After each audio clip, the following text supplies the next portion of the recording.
बहुत अच्छी मेमोरीज़ है मेरी कॉलेज की। कॉलेज जाकर मुझे बहुत अच्छा माहौल मिला कि मैं सोच पाऊँ कि मुझे आगे क्या करना है। मैंने शुरू में सीए की तैयारी शुरू की थी, पर धीरे धीरे फिर जब मैंने न्यूज़पेपर पढ़ना शुरू किया तो मेरा रुझान इस तरफ ज़्यादा होने लगा। ऐसा नहीं है कि मैंने लाइफ में फेलियर नहीं देखा पर उसके बाद भी मोटिवेटेड रही। बाहर घूमना फिरना भी पसंद है मुझे, कभी मन करता तो मैं कुछ बना भी लेती, कुछ डिशेज़ अगर मन करता।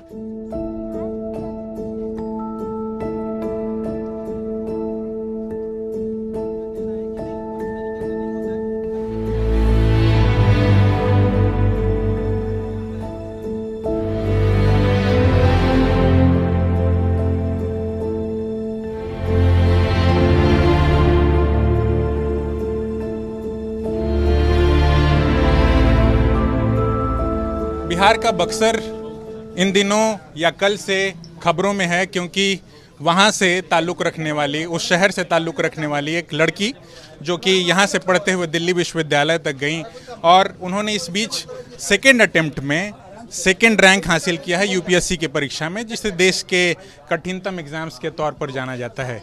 चश्मा अभी अभी लगा है या पहले लग गया? बहुत पहले पढ़ना पड़ता है यूपीएससी के लिए। जी जी। तो जैसा कि कई जगह खबरों में चल रहा है कि आपने घर से पढ़ाई की और यही शायद आपकी पढ़ाई के पीछे या आपकी सफलता के पीछे, घर का कुछ बैकग्राउंड बताइए। कौन लोग क्या क्या करते हैं? आप ही घर में इस तरीके से यूपीएससी के एस्पिरेंट हैं या इससे पहले भी लोग रहे? जी जी, मेरे घर से सर्विस में तो कोई नहीं है, सब बिजनेस बैकग्राउंड है। और इसके बाद मैंने सोचा कि मुझे इस चीज़ की तैयारी करनी चाहिए, तो मैंने सबसे पहले इसकी तैयारी शुरू की। पढ़ने के अलावा और क्या करना पसंद है? सिर्फ पढ़ाई तो कुछ लोग घर पे कह रहे हैं 8 घंटे पढ़ती थी, रात में पढ़ती थी। पढ़ने के अलावा और क्या चीज़ें पसंद है घर में? मैं थोड़ा बाहर घूमना फिरना भी पसंद है मुझे, कभी मन करता तो मैं कुछ बना भी लेती, कुछ डिशेस अगर मन करता, कुछ मूवीज़ देखना, ये सॉन्ग सुनना, ये सब भी बहुत पसंद है। बॉलीवुड की हॉलीवुड? बॉलीवुड मूवीज़। इस बीच तो बहुत सारी सीरीज आ रही हैं। जब इंटरनेट, जैसे आप बताया भी आपने कि कोविड आया, तो उसके बाद आपने तैयारी शुरू की। कोविड आया तो बहुत सारी सीरीज भी आई, टीवीएफ वगैरह, जिसमें यूपीएससी एस्पिरेंट की ही पूरी कहानी है। तो क्या आपने वो देखा क्या? जी जी, मैंने वो भी देखी है। वो भी देखा, टीवीएफ भी। और इसके अलावा ये बताइए कि दिल्ली विश्वविद्यालय में पढ़ते हुए, किरोड़ीमल कॉलेज में पढ़ते हुए क्या याद है वहाँ की? बहुत अच्छी मेमोरीज़ है मेरी कॉलेज की। कॉलेज जाकर मुझे बहुत अच्छा माहौल मिला कि मैं सोच पाऊँ कि मुझे आगे क्या करना है। वहाँ पर सारे सीनियर्स भी यूपीएससी की तैयारी कर रहे थे, उनसे भी मुझे बहुत गाइडेंस मिली कि किस तरीके से इसकी तैयारी की जा सकती है। जैसे यहाँ के अखबारों में ही, जो लोकल अखबार हैं, उसमें ये छपी है कि आप सीए की तैयारी छोड़ करके और यूपीएससी की ओर। घर में सभी लोग कॉमर्स के बैकग्राउंड के हैं, जैसा कि पता चला। दादाजी आपके एडवोकेट हैं, आप एडवोकेसी की ओर या सीए की ओर क्यों इधर यूपीएससी की ओर मुड़ गई? मैंने शुरू में सीए की तैयारी शुरू की थी, पर धीरे धीरे फिर जब मैंने न्यूज़पेपर पढ़ना शुरू किया तो मेरा रुझान इस तरफ ज़्यादा होने लगा। फिर मैंने सोचा कि मुझे 1 या 2 अटेम्प्ट देकर देखना चाहिए, और फिर इस वजह से मैंने पहले इसी की तैयारी स्टार्ट। पहले अटेम्प्ट में आपका प्री भी नहीं निकला और सेकेंड अटेम्प्ट में सेकेंड रैंक। जी, बहुत लकी फील करती हूँ इस बात को लेकर। बक्सर की रहने वाली हैं गरिमा, भोजपुरी में भी बोल समझ लेती हैं? जी जी जी, समझ लेती हूँ। भोजपुरी बोले आवेला कि ना आवेला? आवेला। आवेला। तो भोजपुरी में थोड़ा बहुत बातचीत हो जाए। भोजपुरी में बहुत तरीके की बातचीत, या घर पर क्या भोजपुरी में ही लोग आपस में बातचीत करते हैं? हालांकि ये तो पता चला कि आप लोग का फैमिली ट्री एक तरीके से चूरू राजस्थान से जुड़ा हुआ है। तो आप भोजपुरी बोलती हैं? कौन है पसंदीदा गायक? जी, भोजपुरी तो उतना नहीं देखती हूँ, पर घर में भी सब हिंदी में ही बात करते हैं। अच्छा, मगर भोजपुरी समझे बोले आवेला? हाँ, समझे बोले आवेला।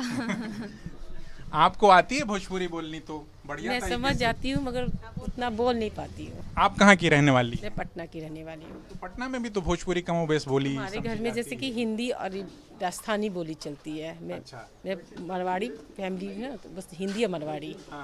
तो मुझे भोजपुरी अब यहाँ पर आकर मैं समझ लेती हूँ, लेकिन मुझे बोलना नहीं आता।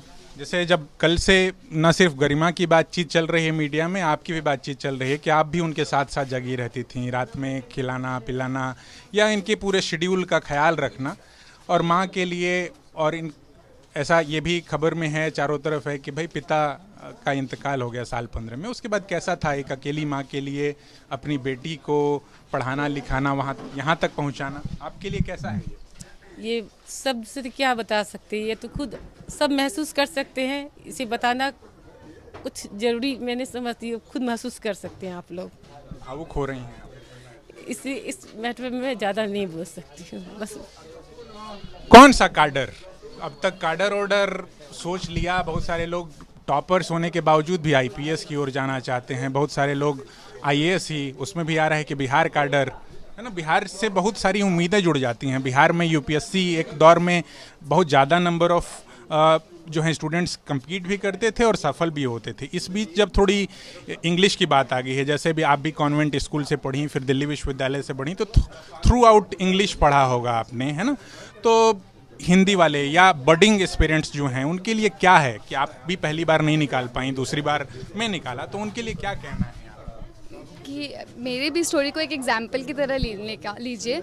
और पहले अटेम्प्ट में प्री तक क्वालिफाई नहीं हुआ था, तो ऐसा नहीं है कि मैंने लाइफ में फेलियर नहीं देखा, पर उसके बाद भी मोटिवेटेड रही। तो अगर आपने एक स्ट्रॉन्ग गोल चूज़ किया है तो अपने उस पाथ पर टिके रहे और डिसिप्लिन और कंसिस्टेंसी के साथ लगातार रोज़ पढ़ाई करें। ये बात कितनी भोजपुरी में बोल के बताओ। हाँ, अपना जो लक्ष्य तय कैले बा ओकरा के ध्यान में रखी और खूब मेहनत करी, खूब आगे बढ़ी। भाई के लिए बहुत बड़ी बात है। नाम ऊंचा हो जाना, कल तक हम एक ठीक है आज भी एक मिडिल क्लास फैमिली ही हैं, लेकिन जो नाम जिस लेवल पे मेरी सिस्टर ने बढ़ाया वो बहुत बड़ी बात है, वो बहुत गर्व की बात है। बहुत लोगों के बधाई संदेश आ रहे हैं, रुकने का नाम नहीं ले रहे हैं। अभी भी आप मेरे घर को कवर कर ही रहे हैं, आप देख सकते हैं क्या स्थिति है। आगे लॉन से लेके मेरे बेडरूम तक लोग लाइन लगा के बैठे हैं। और बहुत अच्छी बात है कि जिस लेवल पे घर में बैठे बैठे इसने इतना बड़ा एग्ज़ाम, जो इंडिया का टफेस्ट एग्ज़ाम है, वो क्रैक किया है। कोरोना के पीरियड से जब से इसने DU की डिग्री अपनी क्लियर की, बीकॉम की, उसके बाद कोरोना के पीरियड से ये घर पे ही है और कम्प्लीटली इसने घर पे ही पढ़ के सेल्फ स्टडी के माध्यम से इसने जो भी ये आज हैं इसमें कंप्लीट योगदान इसकी सेल्फ स्टडी और इसकी लगन और इसकी मेहनत का है। ये पढ़ने में ठीक थी लड़की, गरिमा लोहिया पढ़ने में बचपन से ही ठीक थी और बहुत ध्यान दे करके अपना पढ़ाई करती थी और मैट्रिकुलेशन यहीं से की वो 10th क्लास वुड स्टॉक से। उसके बाद चली गई वो कौन के उसका नाम है सनबीम भगवानपुर, और उसके बाद वो 2 बरस के बाद चली गई वहाँ बीकॉम करी, वहाँ से दिल्ली यूनिवर्सिटी कुरोड़ीमल कॉलेज से। और उसके बाद वो कोरोना जब शुरू हुआ तो उस समय उसकी पढ़ाई वहाँ करीब ख़त्म हो गई थी, तो यहाँ चली आई और उसके बाद से यहीं से तैयारी करके और अपना एग्जामिनेशन दी।